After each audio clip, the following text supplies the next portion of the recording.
If you're watching this video, chances are you were struck by a motor vehicle as a pedestrian by a hit-and-run driver in New York.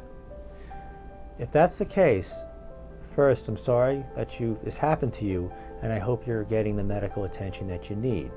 The question now is, who can you go to pay for these injuries if it's a hit and run? Well, first, you may want to retain competent counsel as early as possible to do an investigation to see if there may be cameras that were set up in or near the area to see if we can identify the plate of the vehicle that struck you. If you were fortunate enough to take a photograph, I had a client call me just the other day who was in an accident, and a witness was able to take a photograph of the rear of the vehicle. She came to my office and we were able to do a license plate search and identify the vehicle.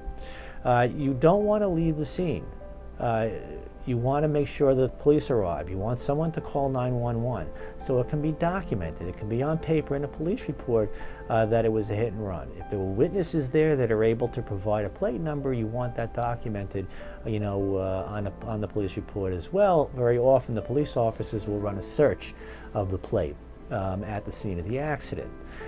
So these are things that you need to do. Now, what if you're unable to identify this car? It goes unidentified. You might have a claim if you're someone who owns a vehicle, or you're in a household where someone owns a vehicle. You're living under someone else's roof, like a mother or father, and they own a motor vehicle. There's a chance that you can pursue your claim under their policy for what's called uninsured motorist protection to cover you for the loss.